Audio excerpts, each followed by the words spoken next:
Vai tev kādreiz ir sanācis norauties no diētas?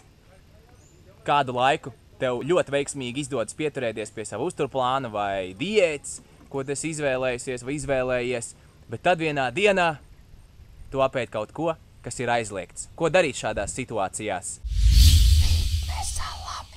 Galvenais iemesls, kāpēc tu noraujies no diētas, ir tava diēta. Iedomājies, ja tev nav diēta, tu nesēdas diētas, tev nav no kā norauties. Tāpēc mans pirmais aicinājums ir aizmirst vienkārši par diētu ideoloģiju kā tādu. Visas šīs diētas ir pārāk striktas un ierobežojošas. Un,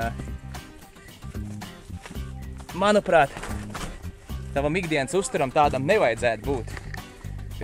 Iedomājies, kā tev sakrājās kāra pēc šokolādes gabaliņa, ja tev ir aizliegts principā kā ar likumu, jo tava diēta to neparedz, ja pasaka nekādu saldumus, nekādu cukuru.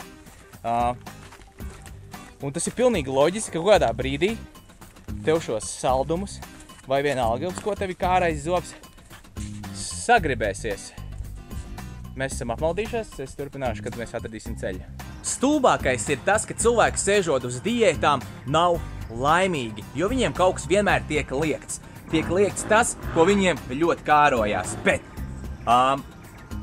tanī brīdī, kad sanāk apēst kaut ko, ko tev ļoti kārojās, tu par to pārdzīvo, pārmet sev un atkal neesi laimīgs. Tāpēc es uzskatu, ka tādas diētu pieejas ir ļoti nepareizas, ja tu vēlies izskatīties, justies un dzīvot labāk ikdienā. Vienam sanāk norauties no diētas vai uzturplāna, ar to es domāju apēst kaut ko varbūt netik veselīgu un varbūt šad tad arī mazliet par daudz nekā vajadzētu.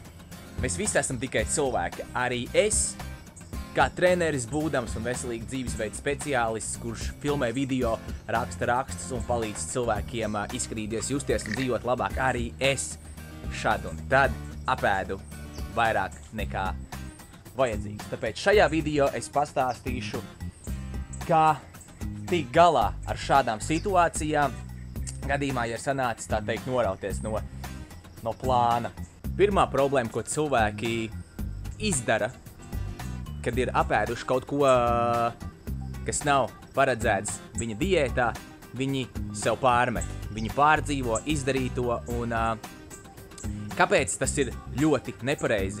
Ir veikti pētījumi, kas apstiprina to, ka pārmetumi par apēsto veicina vēl lielāku pārēšanos. Īpaši viens pētījums, kurā tika salīdzināts divas cilvēku grupas. Visiem cilvēkiem tika iedots donats. Pusei no cilvēkiem pēc donata apēšanas tika pateikts, vienai pusē tika pateikts tas, ka ļoti labi, nepārdzīvo, šad un tad mēs visi apēdam kaut ko netik ļoti veselīgi, tu esi to pelnījis un tam līdzīgi. Otrai pusē pateica, kāpēc tu kaut ko tādu vispār apēdi? Kā tu tā varēji? Tas ir tik neveselīgi. Var sakot, tika pārmests. Pēc tam abas divas cilvēku grupas tika aizvestas uz bufetes tipa ēstuvi un tika salīdzināts tas, kādus lēmumus šie cilvēki pieņem atrodoties tur.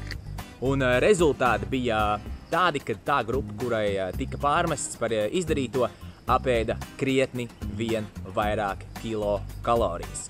Līdz ar to šādi pārmetumi vairo iespējamību, principā liek tev pārēsties vēl vairāk. Tāpēc nekādā gadījumā sev nepārmet par to, kas ir apēsts. Tas, ko es iesaku un ko tu varētu darīt, ir akceptē izdarīto, pasaka sev, ok, tā ir pagātne, es tur vairs neko nevaru mainīt, viss, ko es varu darīt, ir pieņemt vislabākos lēmumus turpmāk. Darīt labāko, kas ir manos spēkos, turpmāk. Un vispār, īstenībā, šad un tad apēst vairāk kilokalorijas nekā tu ikdienā uzņem, ir tīpaši, kad tu esi uz diētas un centies, teiksim, atbrīvoties no liekā svara, var nākt pat par labu. Tīri atjaunot savu vielmaiņu un hormonālo darbību.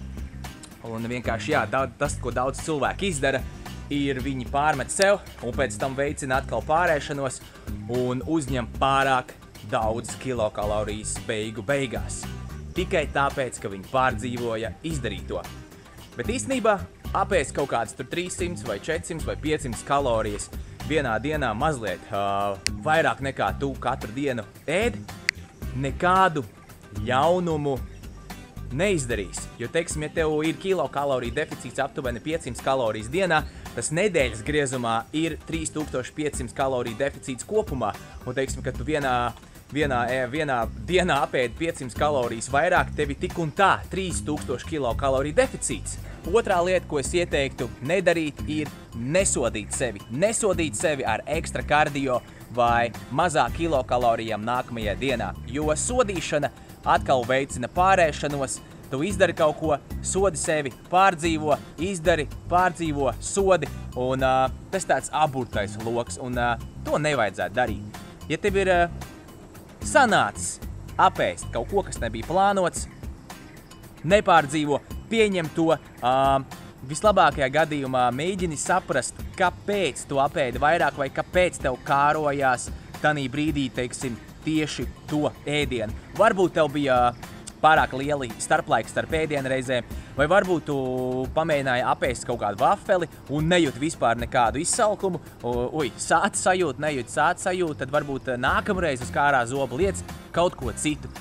Un tādējādi no katras šādas pārēšanās nevajadzētu īsti saukt par kļūdu, bet vienkārši, teiksim, kad tu pieļauj šādu pārēšanos, mēģini kaut ko iemācīties par savu ķermeni. Un laika gaitā tu paliksi arvien vieglāk un vieglāk, teiksim, iemācīsies. Man nevajag ēst vafeles, kad man gribās kaut ko saldu, jo tās man nesniedz vispār nekādu sāta sajūtu. Varbūt man vajag pamēģināt pāris gabaliņus ar rūgto šokolādi. Vai varbūt man vajag pamēģināt apēst kādu riekstiņu. Un vai varbūt vispār man vajag pamēģināt uzcept saldos kartupeļus. Starp citu, ja tev ir apnicis sēdēt uz visām šīm striktajām un ierobežojošām diētām, kas aizliedz tev baudīt dažādas produktus, kurus tev kārojās, un tāpat laikā tikai sagādā pārdzīvojums un vilšanās, jo nesniedz cerētos rezultātus, un tu meklē vienkāršu un efektīvu uzturu plānu, kurš tev sniedz izvēles brīvību, atļauj ik pa laikam panašķoties un baudīt dzīvi, tad klikšķini uz linku aprakstā vai uz podziņa šī video beigās un izdari pareizo izvēli. Ar tevi kopā bija Matīs Bārtuls, es esmu fitnesa un veselīga dzīvesveida treneris, kurš palīdz cilvēkiem izskatīties, justies un dzīvot labāk. Pats galvenais – bez liekas čakarēšanās un bez liekiem pārdzīvojumiem dzīvē. Ceru, ka tev šis video noderēja, ka tu iemācījies kaut ko jaunu. Teikšu tev šoreiz čau un tiksimies jau nākamajā video. Paldies, ka noskatījies!